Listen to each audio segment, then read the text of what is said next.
서울의 한복판 고급 아파트 거실에서 은혜는 남편 민수와 그의 사업 파트너 태연, 그리고 태연의 아내 소영과 함께 저녁 식사를 마치고 있었다. 결혼 15년 차 두 아이의 엄마인 은혜는 최근 들어 일상의 무료함에 지쳐 있었다. 요즘 부부들이 새로운 경험을 한다더군요. 태연이 와인잔을 돌리며 말했다. 스위칭이라고 일정 기간 배우자를 바꿔 지내보는 거죠. 은혜는 놀란 표정으로 태연을 바라봤다. 옆에서 민수가 웃으며 맞장 붙였다. 재밌겠네. 서로 다른 관점에서 관계를 바라볼 수 있을 것 같은데? 정말 말도 안 돼요. 은혜가 단호히 말했다. 하지만 소연은 의외로 관심을 보였다. 한 달만 해보는 거라면 나쁘지 않을 것 같은데? 그날 밤 민수는 은혜를 설득하기 시작했다. 우리도 요즘 대화가 줄었잖아. 서로를 새롭게 바라볼 기회가 될 수도 있어. 은혜는 망설였지만 남편의 간절한 눈빛과 최근의 권태로운 일상을 생각하며 결국 동의했다. 그녀 역시 무언가 변화를 원하고 있었기 때문이다. 정말 한 달만이에요. 그리고 아무도 다치지 않는 선에서. 물론이지. 그냥 실험이야. 하지만 은혜는 민수의 눈빛에서 뭔가 다른 의도가 숨어 있다는 걸 느꼈다. 마치 이미 계획된 일처럼 너무 자연스럽게 흘러가고 있었다. 계약서까지 작성한 네 사람. 한 달간 은혜는 태영과 민수는 소영과 지내기로 했다. 서로의 집을 바꿔 사용하고 일주일마다 상황을 점검하기로 했다. 후회하지 않을 거죠? 은혜가 마지막으로 물었다. 절대 후회 안 해. 민수가 확신에 찬 목소리로 답했다. 하지만 그 순간 은혜는 알 수 없는 불안감을 느꼈다. 마치 돌이킬 수 없는 선을 넘으려 한다는 예감이었다. 태연이 은혜의 집으로 이사온 첫날, 은혜는 어색함을 감추려 노력했다. 평소보다 정성스럽게 차린 아침 식탁, 깔끔하게 정리된 거실. 모든 게 어색했다. 커피 드릴까요?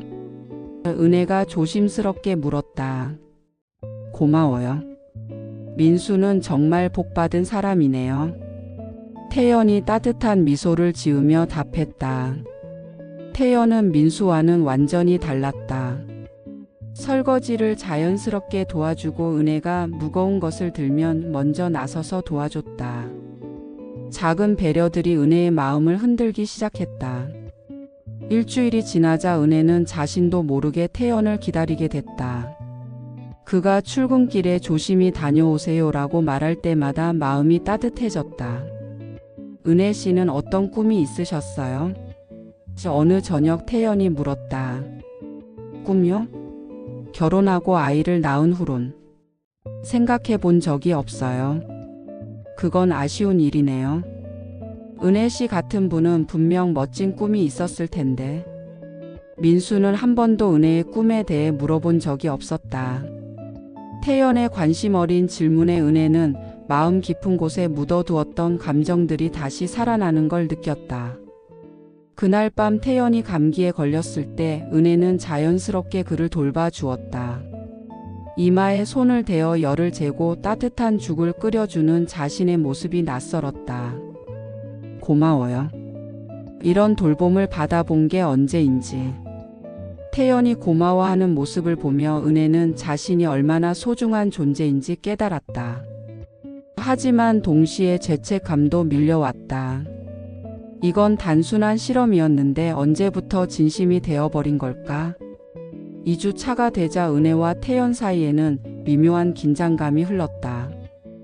우연히 스치는 손길, 길어지는 시선, 점점 가까워지는 물리적 거리.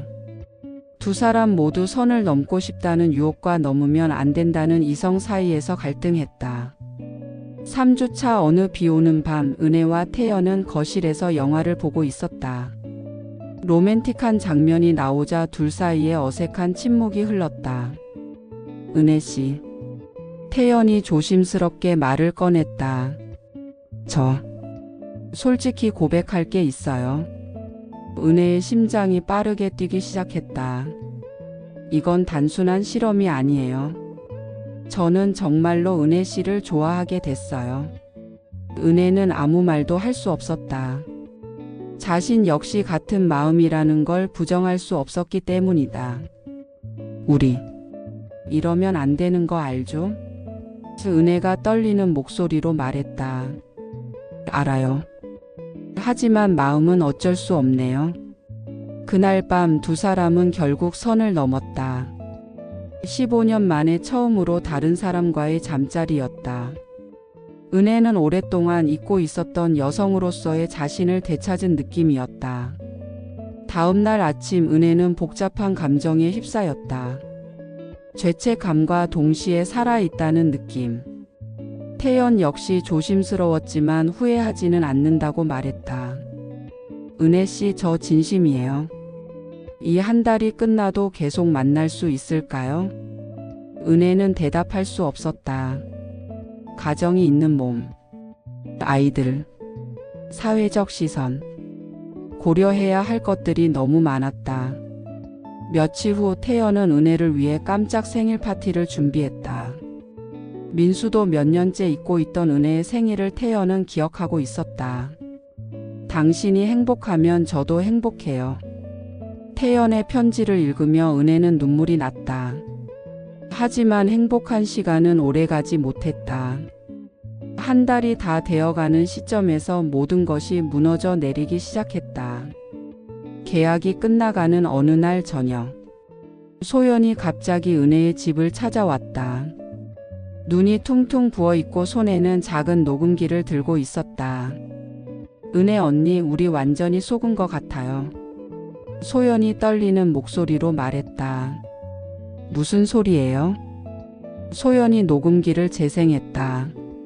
민수와 태연의 목소리가 흘러나왔다. 계획대로 잘 되고 있는 것 같은데? 은혜는 어때? 완전히 넘어갔어. 이제 진짜 사랑한다고 고백까지 했거든. 소연이는? 마찬가지야. 이제 마무리할 때가 된 것 같아. 그런데 정말 이렇게 해도 되는 건가? 15년이나 함께 산 사이인데. 뭘 걱정해? 어차피 우리 둘 다 권태기였잖아. 이참에 깔끔하게 정리하는 거야. 은혜는 온몸이 얼어붙었다. 옆에서 이 대화를 듣고 있던 태연의 얼굴이 창백해졌다. 이게 무슨 뜻이에요? 은혜가 태연을 바라보며 물었다. 은혜 씨, 제가 설명할게요. 설명이요? 뭘 설명할 거예요? 처음부터 저를 속인 거예요? 녹음은 계속 이어졌다. 두 남자가 아내들을 어떻게 조종할지, 어떻게 감정을 이용할지에 대한 치밀한 계획들이 담겨 있었다. 심지어 은혜의 생일까지도 미리 알아보고 준비한 것이었다. 처음엔 그랬을지 몰라도 지금은 정말 진심이에요. 태연이 필사적으로 변명했다. 하지만 은혜는 더 이상 아무것도 믿을 수 없었다. 지난 한 달간의 모든 순간들, 감동적이었던 모든 말들이 거짓말이었다는 현실이 너무 잔혹했다. 그때 민수가 집에 들어왔다. 상황을 파악한 민수는 오히려 당당하게 말했다. 어쨌든 우리 목적은 달성한 거네. 너희 둘 다 우리한테 완전히 넘어왔잖아. 목적이 뭐였는데요? 은혜가 분노에 찬 목소리로 물었다. 새로운 시작이야. 이제 각자 원하는 사람과 살 수 있게 된 거잖아. 그 순간 은혜는 15년 결혼 생활이 완전히 끝났다는 걸 깨달았다. 이혼 절차를 밟는 것은 생각보다 복잡했다. 아이들에게 사실을 말하는 것도 쉽지 않았다. 하지만 다행히 고등학생이 된 아이들은 은혜의 선택을 이해해 주었다. 엄마가 행복했으면 좋겠어요. 딸이 은혜를 안아주며 말했다. 은혜는 작은 원룸으로 이사했다. 20년 만에 처음으로 혼자 사는 집이었다. 처음엔 적막함이 무서웠지만 점차 이 자유로움을 즐기게 됐다. 누구 눈치 보지 않고 늦게까지 책을 읽거나 좋아하는 음악을 크게 틀어놓고 그림을 그릴 수 있었다. 결혼 전에 포기했던 미술을 다시 시작한 것이다. 동네 문화센터에서 만난 사람들과도 좋은 친구가 됐다. 비슷한 처지의 여성들과 함께 전시회를 보러 다니고 소소한 여행도 떠났다.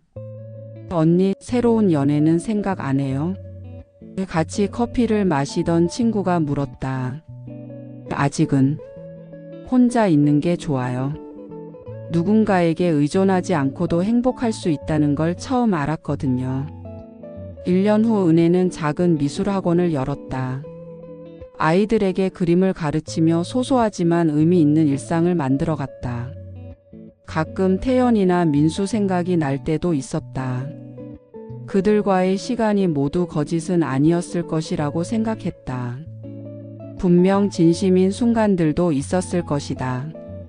하지만 이제 그것도 지나간 일이었다. 선생님, 오늘은 뭘 그릴 거예요? 아이들이 밝은 목소리로 물었다. 오늘은 새로운 시작을 그려볼까요? 은혜는 미소 지으며 붓을 들었다.